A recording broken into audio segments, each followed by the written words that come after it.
فلسفہ مغرب کی تاریخ بائی برٹرینڈ رسل پارٹ 30۔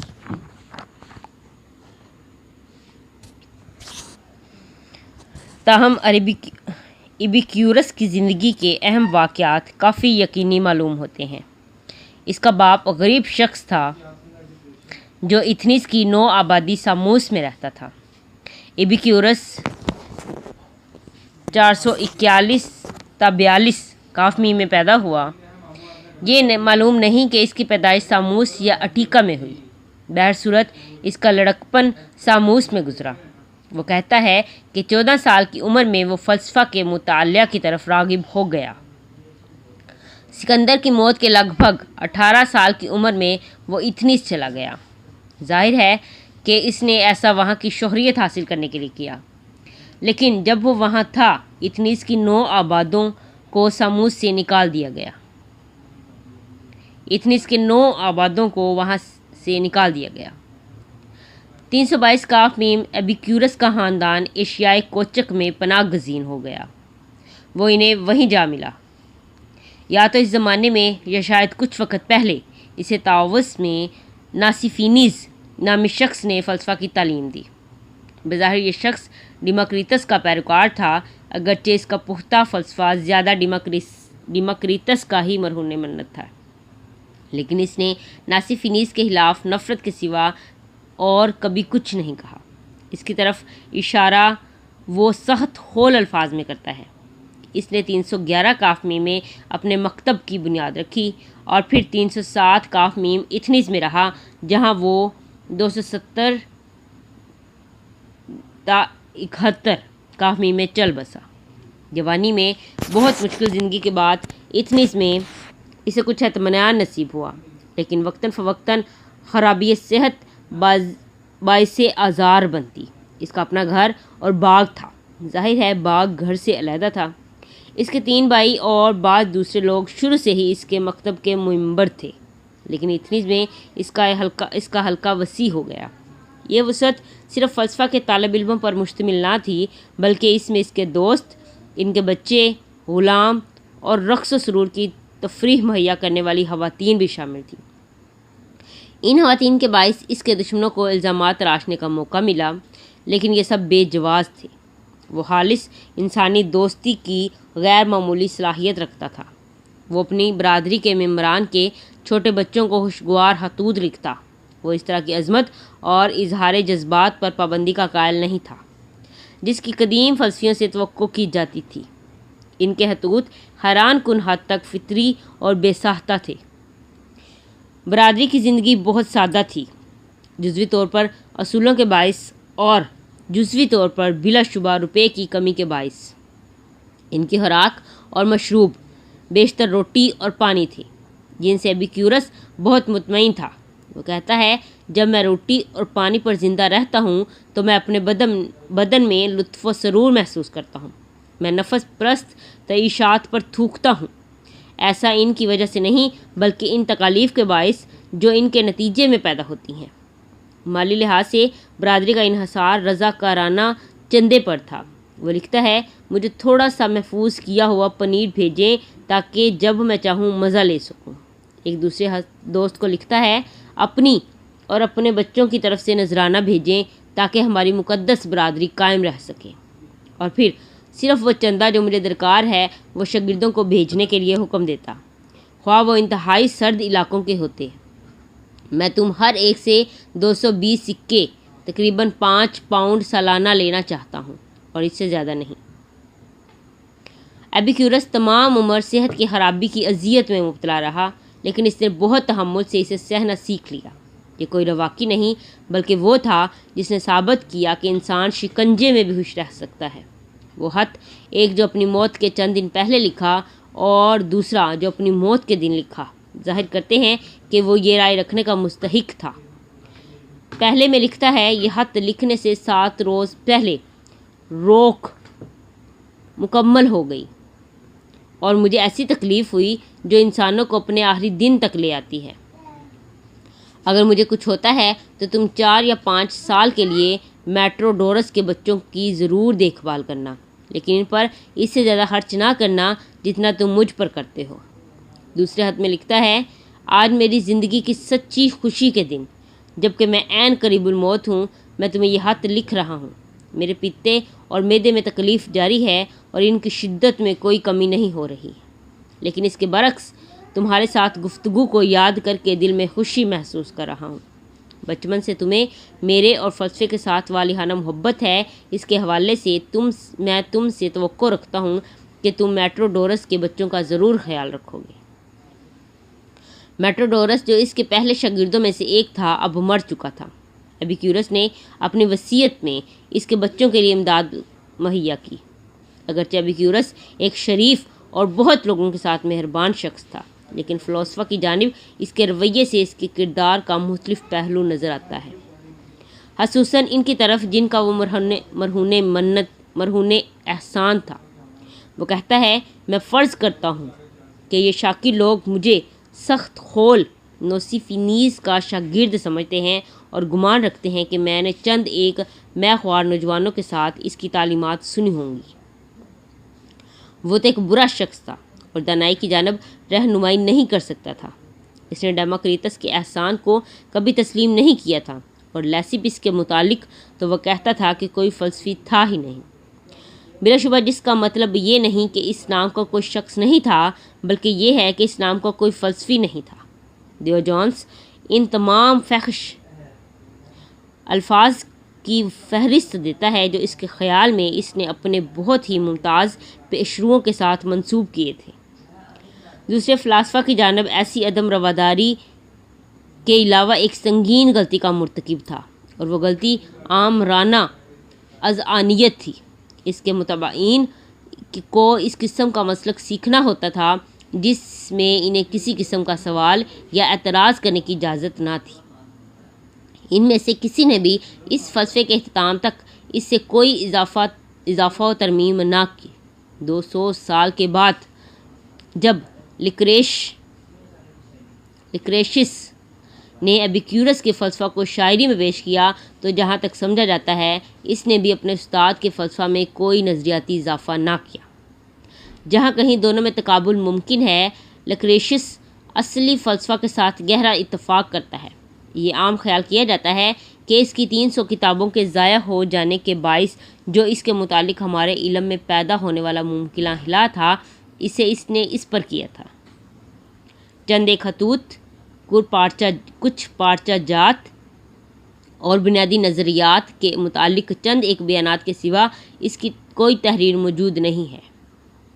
اپنے زمانے کے دیگر فلاسفہ کی طرح، سوائے تشکیک کے جزوی استثناء کے، ایپیکورس کا فلسفہ بنیادی طور پر طمانینت کا حصول تھا۔ وہ خوشی کو خیر سمجھتا تھا اور قابل ذکر استقامت کے ساتھ اس کے تمام نتائج سمیت اس پر قائم رہا۔ وہ کہتا تھا، ایک مبارک زندگی کی ابتدا اور انتہا خوشی ہے۔ دیوجونس لارشیس اپنی کتاب مقصد حیات میں اس کا حوالہ یوں دیتا ہے، میں نہیں جانتا کہ اگر میں ذائقہ، سماعت اور بصارت کی خوشی اور محبت کی خوشی ترک کر دوں تو میں خیر کا ادراک کس طرح کر سکتا ہوں۔ ایک اور جگہ ہے، ہر خیر کی ابتدا اور بنیاد معدے کی خوشی ہے۔ یہاں تک کہ دانائی اور تہذیب کا بھی صرف یہی حوالہ بنتا ہے۔ ہمیں بتایا جاتا ہے کہ ذہن کی خوشی بدن کی خوشیوں کا ہی تفکر ہے۔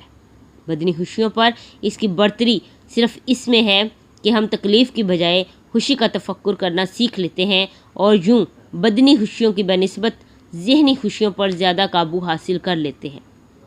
نیکی خوشی کے حصول کی دانش کے بغیر بے معنی اور کھوکھلا لفظ ہے۔ مثال کے طور پر عدل عبارت ہے ایسے عمل سے جس سے دوسرے انسانوں کی ناراضی کا موقع پیدا نہ ہو۔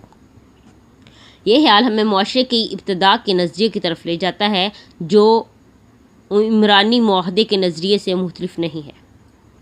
ایپیکورس اپنے پیش رو لذت پرستوں سے خوشی کی نوعیت کے بارے میں اختلاف کرتا ہے۔ وہ کہتا ہے کہ خوشی 2 قسم کی ہوتی ہے۔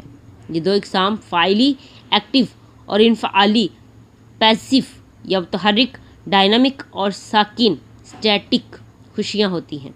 متحرک خوشیاں دل پسند مقصد کے حصول پر مشتمل ہوتی ہیں، جبکہ پہلی خوشی کے ساتھ رنج وابستہ ہوتا ہے۔ ساکن خوشیاں متوازن کیفیت پر مشتمل ہوتی ہیں۔ یہ کیفیت اس قسم کی صورت حالات کی موجودگی کا نتیجہ ہوتی ہے جو اگر نہ ہو تو اس کا ہونا پسندیدہ ہے۔ میرے خیال میں یہ کہا جا سکتا ہے کہ جب بھوک لگ رہی ہے تو اس کی تسکین کرنا ایک متحرک خوشی ہے، لیکن جب بھوک کی مکمل تسکین ہو جاتی ہے تو پھر جو سکون کی کیفیت وارد ہوتی ہے وہ ساکن خوشی ہے۔ ان دو اقسام میں سے ایپیکورس دوسری قسم کے حصول کو زیادہ دانش مندی قرار دیتا ہے، کیونکہ یہ خاص اور بے میل ہوتی ہے اور اس کا انحصار اس تکلیف کی موجودگی پر نہیں ہوتا جو خواہش کی تحریک بنتی ہے۔ جب بطن متوازن کیفیت میں ہوتا ہے تو کوئی تکلیف نہیں ہوتی، اس لیے ہمارا مقصد متوازن کیفیت اور پرجوش خوشیوں کی بجائے پرسکون خوشیاں ہونا چاہیے۔ یوں معلوم ہوتا ہے کہ ایپیکورس کی یہ خواہش ہوگی کہ اگر ممکن ہو تو ہمیشہ ایسی کیفیت میں رہے جس میں اعتدال سے کھایا جائے اور کبھی بھی بسیار خوری کی خواہش کی کیفیت نہ ہو۔ لہٰذا وہ ایسی عملی زندگی کا درس دیتا ہے کہ ایک دانا انسان کا مقصد خوشی کی موجودگی کی بجائے رنج کی عدم موجودگی ہو۔ معدہ معاملات کی جڑ ہو سکتا ہے، لیکن بسیار خوری کی لذت سے معدے کے درد کی تکلیف زیادہ ہوتی ہے۔ یوں ایپیکورس روٹی پر بسر کرتا اور خوشی کے دن تھوڑا پنیر کھا لیتا۔ ایسی خوشیاں جو دولت و شہرت سے وابستہ ہوں بے معنی ہیں، کیونکہ یہ انسان کو مضطرب رکھتی ہیں جبکہ اسے قانع رہنا چاہیے۔ عظیم ترین خیر دانائی ہے، یہ فلسفے سے بھی زیادہ قیمتی شے ہے۔ اس کے خیال کے مطابق فلسفہ مسرت بھری زندگی کے تحفظ کے لیے ایک عملی نظام فراہم کرتا ہے۔ اس کے لیے صرف فہم عامہ کامن سینس کی ضرورت ہے، کسی منطق، ریاضی یا کسی دشوار تربیت کی نہیں۔ جیسا کہ افلاطون نے بیان کیا ہے، وہ اپنے نوجوان شاگرد اور دوست پائتھوکلیز کو ترغیب دیتا ہے کہ وہ ہر قسم کی تہذیب سے گریز کرے۔ یہ اس کے اصولوں کا فطری نتیجہ تھا کہ وہ عام زندگی پبلک لائف سے اجتناب کی نصیحت کرتا، کیونکہ جس نسبت سے انسان اقتدار پاتا ہے اسی تناسب سے وہ ان لوگوں کی تعداد میں اضافہ کرتا ہے جو اسے حسد کرتے ہیں اور اس کے لیے اسے نقصان پہنچانا چاہتے ہیں۔ اگر وہ خارجی بدنصیبیوں سے بچ بھی نکلتا ہے تو بھی اس صورت میں اطمینان قلب ناممکن ہوتا ہے۔ ایک دانا شخص کو گوشہ تنہائی میں رہنا پسند کرے گا تاکہ اس کے دشمن نہ ہوں۔ جنسی محبت خوشیوں کی سب سے زیادہ متحرک اقسام میں سے ایک ہونے کے باعث فطری طور پر ممنوعات میں آتی ہے۔ یہ فلسفی کہتا ہے کہ جنسی اختلاط کبھی بھی کسی کے حق میں اچھا نہیں ہوتا اور خوش نصیب ہے وہ جس سے اسے نقصان نہیں پہنچا ہے۔ وہ بچوں کا بہت دل دادا تھا، دوسرے لوگوں کے، لیکن اس ذوق کی تسکین کے لیے وہ دوسرے لوگوں پر ایسے انحصار رکھتا معلوم ہوتا کہ وہ اس کے مشورے پر عمل نہ کرے۔ یوں لگتا ہے کہ حقیقت میں وہ اپنی اعلیٰ فہم و بصیرت کے خلاف بچوں کو پسند کرتا تھا۔ وہ یہ سمجھتا تھا کہ شادی اور بچے زیادہ سنجیدہ مقاصد کے حصول کی راہ سے ہٹا دیتے ہیں۔ لکریشس جو اس کی پیروی میں محبت کی مذمت کرتا ہے، اسے جنسی اختلاط میں کوئی نقصان دکھائی نہیں دیتا بشرط یہ کہ اس میں شدید ہیجان نہ ہو۔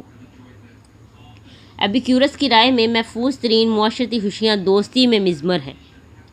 ایپیکورس بینتھیم کی مانند ایک ایسا انسان ہے جو یہ سمجھتا ہے کہ تمام انسان تمام اوقات میں اپنی ہی خوشی کے طالب ہوتے ہیں۔ وہ ایسا کبھی دانائی سے کرتے ہیں اور کبھی نادانی سے، لیکن پھر بینتھیم ہی کی طرح اپنے نرم دلی اور محبت بری فطرت کے باعث مستقل طور پر قابل تعریف رویے کی جانب مائل رہتا ہے۔ اسے ہی نظریات کے مطابق اسے اس سے بچنا چاہیے تھا۔ یہ واضح ہے کہ قطع نظر اس کے کہ وہ دوستوں سے کیا لیتا ہے، انہیں پسند کرتا ہے، لیکن وہ خود کو یہی ترغیب دیتا تھا کہ وہ بھی اتنا ہی خود غرض ہے جتنا کہ اس کا فلسفہ دوسرے انسانوں کو قرار دیتا ہے۔ سسرو کے مطابق اس کا خیال تھا کہ دوستی خوشی سے کبھی عاری نہیں ہوتی، اس لیے دوستی ضرور پیدا کرنی چاہیے، کیونکہ اس کے بغیر نہ ہی ہم محفوظ رہ سکتے ہیں اور نہ ہی بلا خوف اور نہ ہی خوشگواری کے ساتھ۔ تاہم کبھی بھی وہ پیش رفت اپنے نظریات بھول جاتا تھا۔ تمام دوستی بذات خود پسندیدہ ہے، یہ الگ بات ہے کہ اس کی ابتدا مدد کی ضرورت سے ہوتی ہے۔ اگرچہ دوسرے لوگوں کے خیال میں ایپیکورس کی اخلاقیات لالچ و ہوس پر مبنی اور اعلیٰ و ارفع اصولوں سے عاری تھی، لیکن دراصل اس میں بہت ہی سنجیدگی و تحمل تھا۔ جیسا ہم نے دیکھا ہے کہ وہ باغ میں اپنی برادری کا ذکر ہماری مقدس برادری کے الفاظ میں کرتا ہے۔ اس نے کتاب پاکیزگی کے بارے میں لکھی۔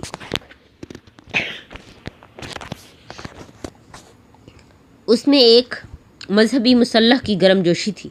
وہ یقیناً انسان کے دکھوں کے متعلق بہت ہی شدید جذبہ رکھتا تھا۔ اسے غیر متزلزل یقین تھا کہ اگر انسان اس کے فلسفے پر عمل کرے تو بہت حد تک مصائب کم ہو سکتے ہیں۔ یہ ایک دائم المریض شخص کا فلسفہ تھا جسے ایسی دنیا کے مطابق ترتیب دیا گیا تھا جس میں دلیرانہ خوشی کا حاصل کرنا بمشکل ممکن تھا۔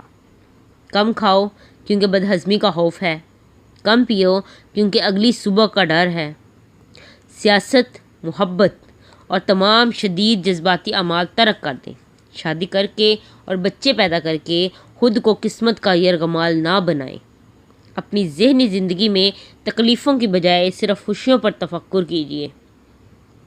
بدنی درد بے شک ایک بڑی برائی ہے، لیکن اگر شدید ہو تو مختصر ہوتی ہے، اور اگر طول پکڑ جائے تو اس کے باوجود اسے ذہنی تنظیم اور خشکن باتیں سوچنے کی عادت کے ذریعے برداشت کیا جا سکتا ہے۔ سب سے بڑھ کر اس طرح زندہ رہو کہ خوف سے گریز کرو۔ خوف سے گریز کا مسئلہ ہی ایپیکورس کو نظریاتی فلسفہ کی جانب لے گیا۔ اس کا کہنا تھا کہ خوف کے سب سے بڑے دو ماخذ مذہب اور موت کا ڈر ہے۔ یہ دونوں باہمی مربوط ہیں، کیونکہ مذہب اس بات کی تائید کرتا ہے کہ مرنے والے ناخوش ہوتے ہیں۔ اس لیے ایک ایسی مبادل طبیعت تلاش کی جو یہ ثابت کر سکے کہ دیوتا انسانی معاملات میں مداخلت نہیں کرتے، اور یہ کہ روح بدن کے ساتھ ہی ختم ہو جاتی ہے۔ جدید عہد میں اکثریت کے لیے مذہب ایک تسلی ہے، لیکن ایپیکورس کا خیال اس کے برعکس تھا۔ اسے فطرت کی راہ میں ماورائی مداخلت و حشت کا ذریعہ دکھائی دیتی تھی۔ وہ دکھ سے نجات کی امید کے لیے روح کے لافانی ہونے کو مہلک سمجھتا تھا، لہٰذا اس نے ایک مشکل فلسفہ تشکیل دیا جس سے اس کا مقصد انسانوں کے ان عقائد کو ختم کرنا تھا جو خوف کا محرک بنتے تھے۔ ایپیکورس ایک مادہ پرست تھا، لیکن ایک تقدیر پرست نہیں تھا۔ وہ ڈیموکریٹس کے اس نظریے کا حامی تھا کہ دنیا جواہر اور خلا پر مشتمل ہے، لیکن وہ ڈیموکریٹس کی اس بات کا قائل نہیں تھا کہ جواہر مکمل طور پر فطری قوانین کے تابع ہوتے ہیں۔ جیسا کہ ہم نے دیکھا کہ یونان میں جبر کے تصور کی ابتدا مذہب ہی سے ہوئی تھی۔ شاید وہ یہ سمجھنے میں حق بجانب تھا کہ اگر جبر کا تصور باقی رہا تو مذہب کی مخالفت نامکمل رہ جائے گی۔ اس کے جواہر وزن دار ہیں اور مسلسل نیچے گر رہے ہیں۔ یہ نزول زمین کے مرکز کی طرف نہیں بلکہ کسی کامل مفہوم میں نیچے کی جانب۔ تاہم ایک جوہر وقت بے وقت اختیاری ارادے کی مانند کسی شے کی تحریک پر براہ راست نیچے کی راہ سے ہلکی سی کجروی اختیار کر لیتا ہے۔ یوں وہ کسی دوسرے جوہر سے ٹکرا جاتا ہے۔ اس مقام سے آگے اسی طرح بھنور بنتے چلے جاتے ہیں، جیسا کہ ڈیموکریٹس کہتا ہے۔ روح مادی ہے اور ایسے اجزاء کا مجموع ہے جیسے کہ سانس اور حرارت کے ہوتے ہیں۔ ایپیکورس کا خیال تھا کہ سانس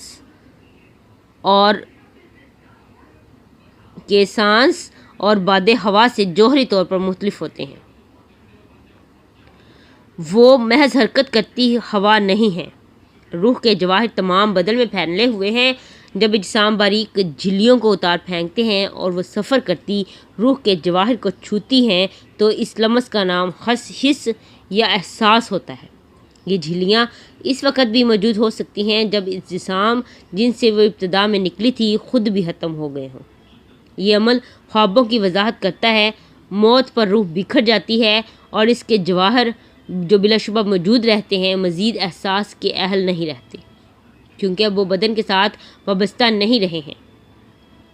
نتیجہ یہ ہوتا ہے کہ بقول ایپیکورس موت ہمارے لیے بے معنی ہے، کیونکہ جو کچھ مٹ چکا ہے اب وہ احساس سے عاری ہے، اور جو احساس سے عاری ہے ہمارے لیے بے معنی ہے۔ جہاں تک دیوتاؤں کا تعلق ہے، ایپیکورس ان میں پختہ یقین رکھتا ہے، کیونکہ اس کے بغیر وہ دیوتاؤں کے وجود کے عام تصور کی اس کے سوا کوئی وضاحت نہیں کر سکتا، لیکن وہ اس بات کا قائل ہے کہ وہ ہماری انسانی دنیا کے معاملات میں خود کوئی زحمت نہیں اٹھاتے۔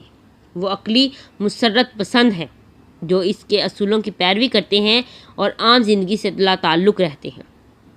ان کے لیے نگرانی کا کام غیر ضروری مشقت ہے، کیونکہ مکمل رحمت یافتہ ہونے کے بعد نگرانی میں کوئی کشش محسوس نہیں کرتے۔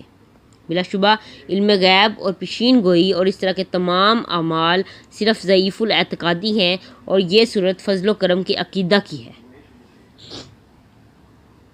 لہذا دیوتا ہمارے خلاف کوئی غصہ نہیں رکھتے، اس کے لیے ان سے خوف زدہ ہونے کی کوئی بنیاد نہیں ہے۔ اس بات کا بھی خوف نہیں ہونا چاہیے کہ موت کے بعد ہم پاتال میں تکلیف اٹھائیں گے۔ اگرچہ ہم فطرت کی قوتوں کے تابع ہیں، لیکن ان کا سائنسی طور پر مطالعہ کیا جا سکتا ہے۔ پھر بھی ہم اس ارادے میں با اختیار ہیں اور چند حدود کے اندر اپنی قسمت پر قادر ہیں۔ ہم موت سے فرار نہیں پا سکتے، لیکن موت کو صحیح طور پر سمجھا جائے تو یہ کوئی بدی نہیں ہے۔ اگر ہم ایپیکورس کے اصولوں کے مطابق دانائی سے زندگی گزاریں تو غالباً ہم کسی حد تک دکھ سے آزادی پا سکتے ہیں۔ یہ ایک معتدل تعلیم ہے، لیکن جو شخص انسانی دکھ سے متاثر ہو، اس کے دل میں جذبے کی تحریک پیدا کرنے کے لیے کافی ہے۔ ایپیکورس کو سائنس میں برائے سائنس کوئی دلچسپی نہیں ہے۔ وہ اسے صرف اتنی اہمیت دیتا ہے جتنی کہ ان مظاہر کی ظاہری وضاحت مہیا کرتی ہے، جن سے ضعیف الاعتقادی دیوتاؤں کو صفات منسوب کرتی ہے۔ اس کی رائے میں جب متعدد فطری وضاحتوں کا امکان ہو تو پھر ان کے متعلق فیصلہ کرنا بے معنی ہو جاتا ہے۔ مثال کے طور پر چاند کی منازل یا صورتوں کی بہت مختلف طرح سے وضاحت کی گئی ہے۔ ہر ایک وضاحت اتنی ہی صحیح ہو سکتی ہے جتنی کہ دوسری، جب تک یہ دیوتاؤں کا دخل شامل نہیں کرتی۔ یہ متعین کرنے کی کوشش کرنا کہ ان میں سے کون سی صحیح ہے بیکار تجسس ہے۔ اس لیے اس میں کوئی حیرت نہیں کہ ایپیکورس نے فطرت کے متعلق علم میں عملی طور پر کوئی اضافہ نہیں کیا ہے۔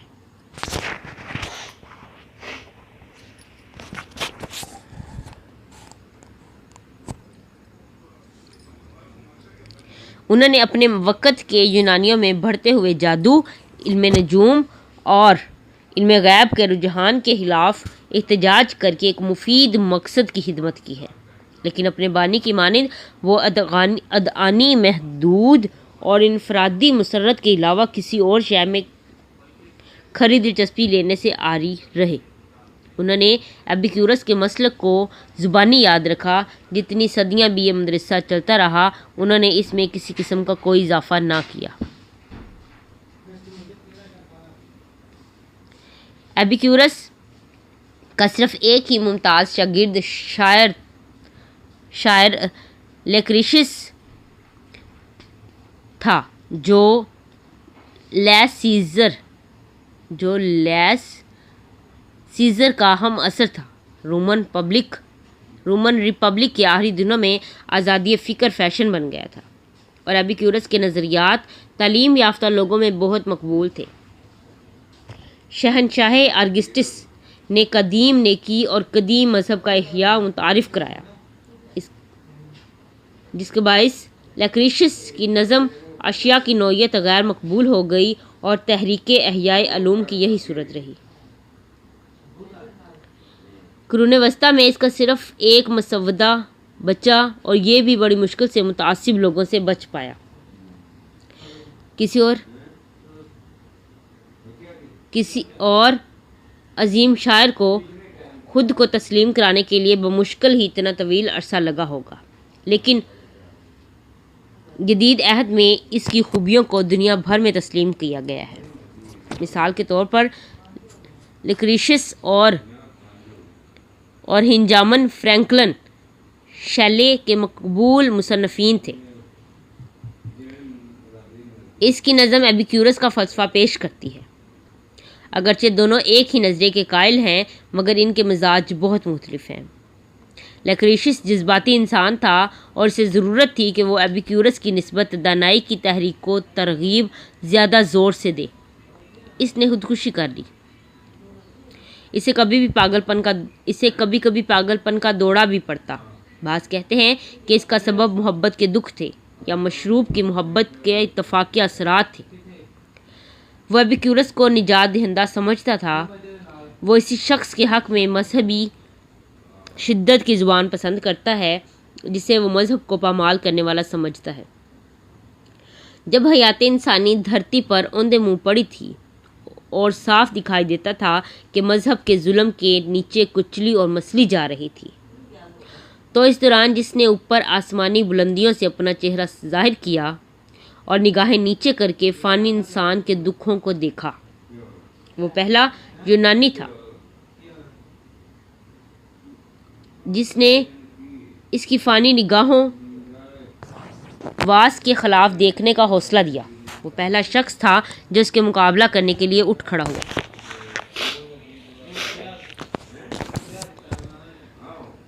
اسے نہ تو دیوتاؤں کی کہانیاں، نہ بجلیاں اور نہ ہی آسمانی دھمکیاں اسے مرعوب کر سکیں، بلکہ انہوں نے اس کی روح کو بھی تقویت بخشی، اور اس نے چاہا کہ وہ پہلا شخص ہو جو فطرت کے سخت بند دروازوں کو توڑ ڈالے۔ اس الیاس کے ذہن کی پرسوز قوت چھا گئی اور وہ آگے بڑھا اور دنیا کے شعلہ فشاں حصوں سے بھی بہت دور لامتناہی کائنات کی وسعتوں میں اپنی روح اور ذہن کو پھلا دیا، اور پھر وہاں سے ایک فاتح بن کر ہماری طرف لوٹتا ہے اور اپنے ساتھ یہ علم لاتا ہے کہ کون سی چیز وجود میں آ سکتی ہے اور کون سی نہیں۔ اس نے نہایت عمدگی سے اس اصول کی تعلیم دی کہ ہر شے محدود قوت رکھتی ہے اور اس کی حدود سخت پتھروں کی چار دیواری تک محدود رہی ہے۔ اس لیے اب مذہب خود انسان کے پاؤں کے نیچے پڑا ہے اور خود روندا گیا ہے۔ ہمارے لیے اس انسان کی فتح آسمان کی بلندیاں چھوتی ہیں۔ ایپیکورس اور لیکریشس کے مذہب کے خلاف نفرت کو پوری طرح سمجھنا آسان نہیں ہے، خصوصاً جب یونانی مذہب اور رسومات کی خوش طبعی کے روایتی اظہارات کو قبول کر لیا جاتا ہے۔ مثال کے طور پر کیٹس کی نظم میں ایک مذہبی رسم منائے جانے کا بیان ہے، لیکن یہ رسم ایسی نہیں جو ذہنوں میں تاریک اور افسردہ دہشت بھر دے۔ میرے خیال میں مقبول عام عقائد میں اس قسم کی زندہ دلی نہیں تھی۔ اولمپیس کے دیوتاؤں کی پوجا میں اتنا توہماتی ظلم نہیں تھا جتنا کہ یونانی مذہب کی دوسری صورتوں میں تھا، لیکن اولمپس کے دیوتا بھی بعض موقع پر انسانی قربانی طلب کرتے تھے۔ یہ صورت 7ویں اور 6 صدی کاف میم تک جاری رہی۔ اسے قدیم کہانیوں اور ڈراموں میں رقم کیا گیا ہے۔ ایپیکورس کے زمانے میں تمام وحشی دنیا میں انسان کی قربانی کو تسلیم کیا جاتا تھا۔ ان وحشی لوگوں میں مہذب ترین قومیں بھی مشکل موقعوں پر انسانی قربانیاں پیش کرتی تھیں، جیسا کہ پیونک جنگوں میں کیا گیا۔ یہ صورتحال رومیوں کی فتح تک قائم رہی۔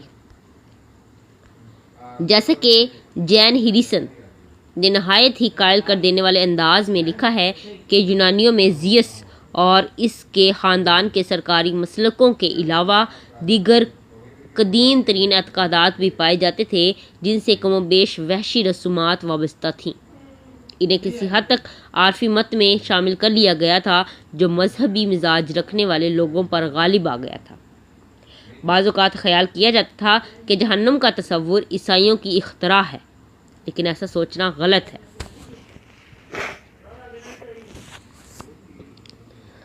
عیسائیت نے تو صرف یہ کیا کہ اس کے پرانے مقبول عقائد کو ایک منظم صورت دی۔ افلاطون کی ریاست کی ابتدا سے یہ واضح ہے کہ موت کے بعد سزا کا خوف 5ویں صدی ایتھنز میں عام تھا، اور اس بات کا امکان نہیں ہے کہ سقراط اور ایپیکورس کے درمیانی وقفہ میں یہ کم ہو گیا ہو۔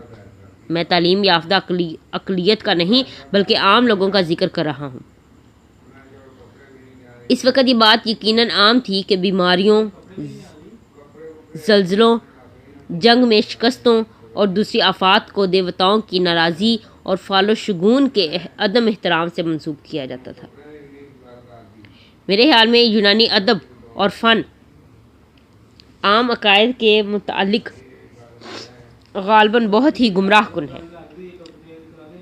18ویں صدی کے آخر کے مسلک میتھوڈزم کے متعلق ہمارا کیا علم ہوتا اگر اس میں اشرافیہ کی کتابوں اور تصویروں کے سوا اس عہد کا ریکارڈ نہ ہوتا۔ میتھوڈزم کا اثر ہیلینی عہد کی مذہبیت کے مانند نیچے سے شروع ہوا۔ یہ باسویل اور سر جوشیار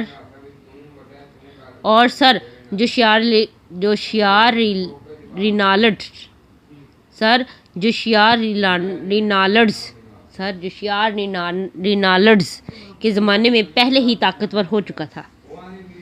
اگرچہ ان کے متعلق حوالوں سے اس کے اثر کی قوت کا اندازہ نہیں ہوتا، اس لیے ہمیں یونان میں مقبول عام مذہب کے متعلق گریشین ارنس پر تصاویر، شاعروں اور اشرافیہ فلسفوں کے تحریروں سے کوئی فیصلہ نہیں کرنا چاہیے۔ ایپیکورس کا تعلق پیدائش یا احباب کے حوالے سے بالائی طبقے یعنی اشرافیہ سے نہیں تھا۔ شاید یہی بات اس کے مذہب سے غیر معمولی مخالفت کی وضاحت کر دیتی ہے۔